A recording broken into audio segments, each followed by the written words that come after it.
Welcome back to the fifth installment of In the Wheat. Just a short orientation.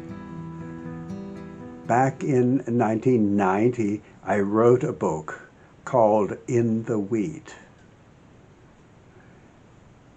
It is a book about my seminary days back in 1946. I have here commentaries on those poems. I give my running commentary and help you to understand perhaps what was going on. We're talking here about a boy, some boy off the streets of America who went to the seminary when he was 13 years old and wanted to become a priest. He wanted to learn to love God because he thought that was necessary to be a priest. And he tried to find his way, which was difficult, but he was searching. As we saw, he asked himself the question, should I love like I loved that little girl? Or should I love like I loved my parents or my dog? And he didn't come up with an adequate answer. So he changed over and started to ask how the others did it, how the saints did it. And the first saint that he ran into, even before he went to the seminary, was Francis of Assisi.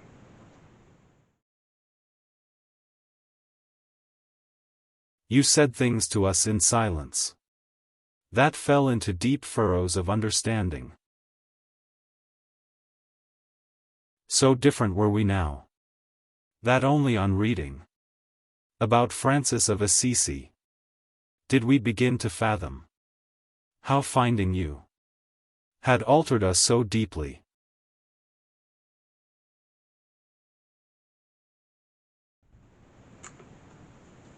Well, I became acquainted with St. Francis early in my life, and he was such a strong influence.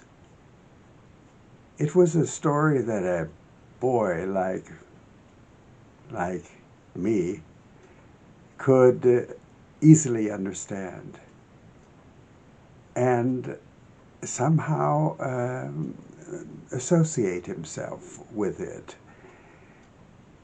It was inspiring and different from any other stories that I had heard during my grade school days. The Argonauts couldn't fire our imagination, because you had done that before them, and their travels were mere stories. Whereas on our voyage, you stood right there on the deck before us, and we set sails for wheresoever you guided us.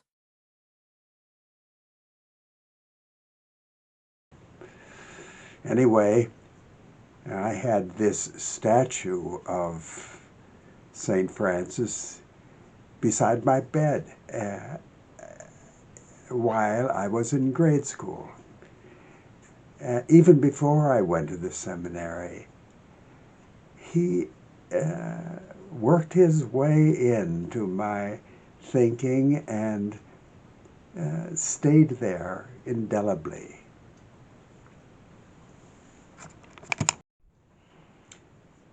Well, Francis told my boyish heart that if I wanted to love God, I had to do something. I had to show him. I had to be active, like he was, giving up everything, leaving his father who loved him so, turning his back on the world, and devoting himself completely to God.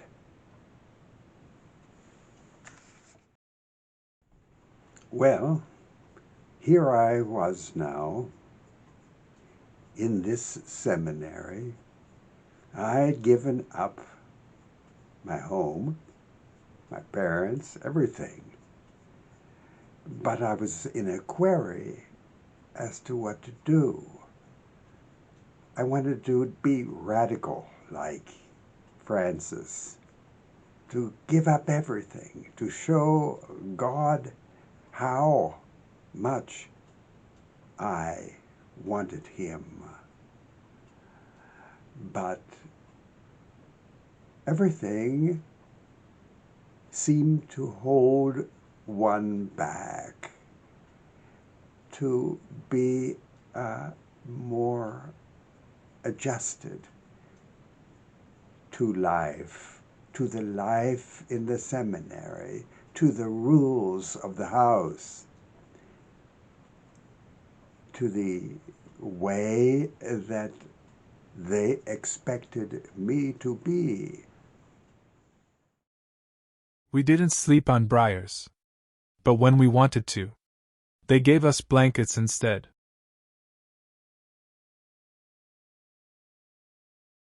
After a while, those whose students we were perceived there was no further need to condition us to your service.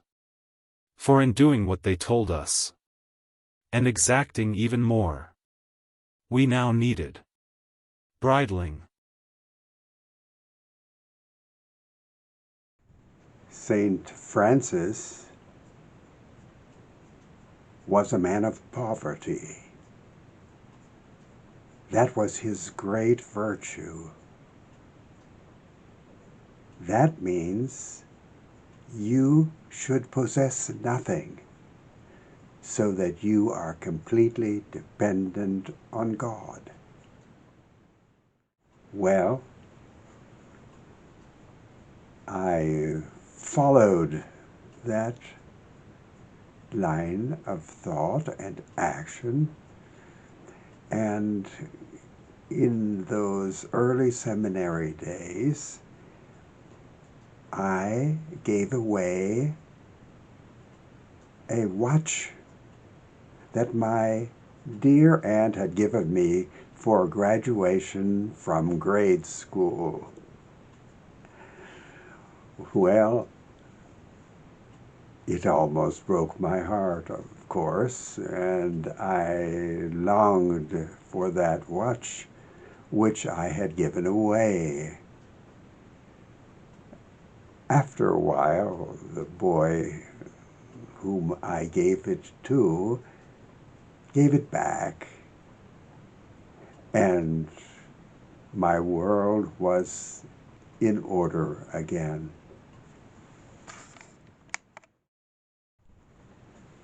St. Francis has always remained for me the image of complete giving, of total love. It is like giving your life in martyrdom, a living sacrifice of martyrdom.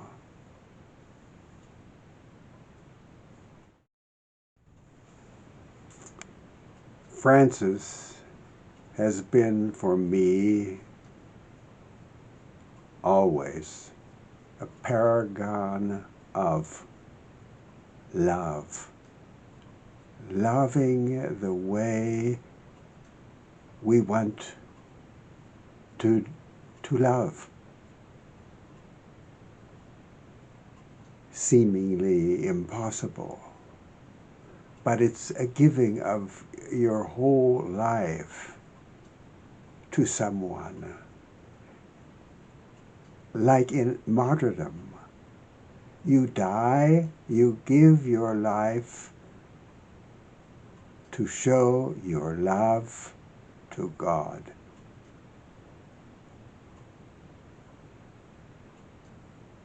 This was an ideal, but so hard to make it a fact.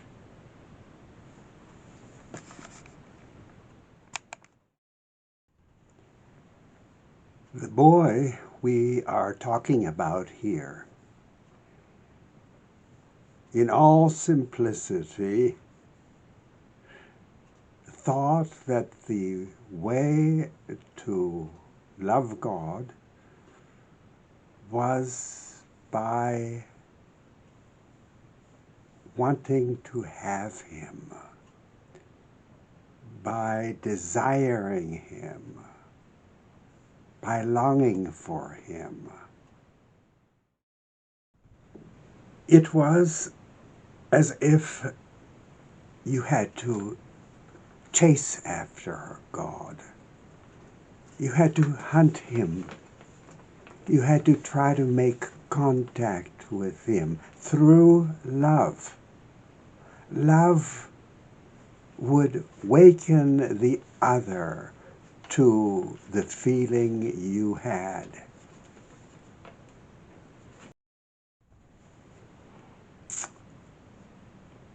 After all, the boy thought, wasn't that the way love worked?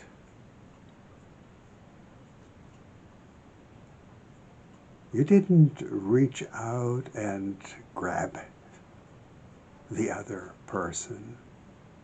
You held back.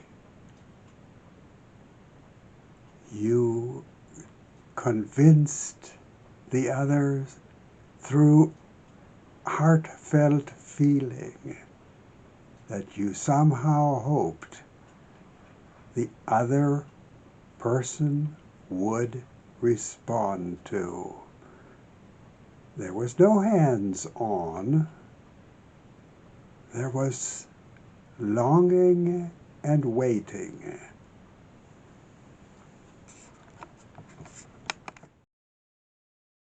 How could I, with all my boyish energy, be so allured by the sacred? Were it not because of you, whom one day I found, like a fawn, lying in the wheat, and on the spot vowed to adopt and keep you in a hidden solitude.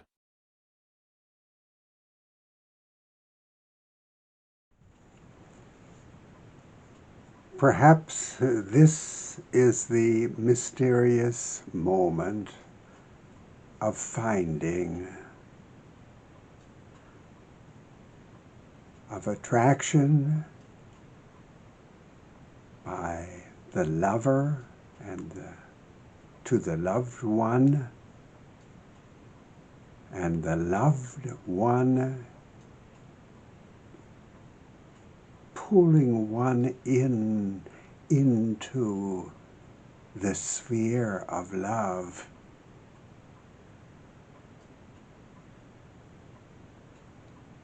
It is but a weak symbol, the fawn lying in the wheat, but it expresses that Franciscan love coming true.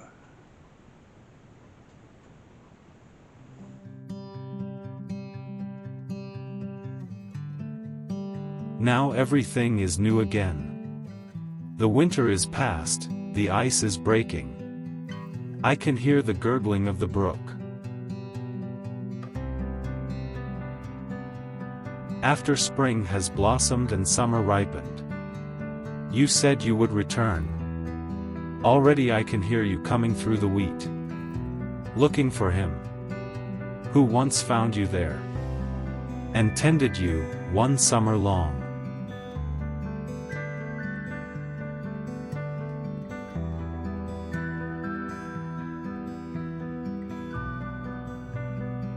Come, oh come back to the center of that boundless golden field.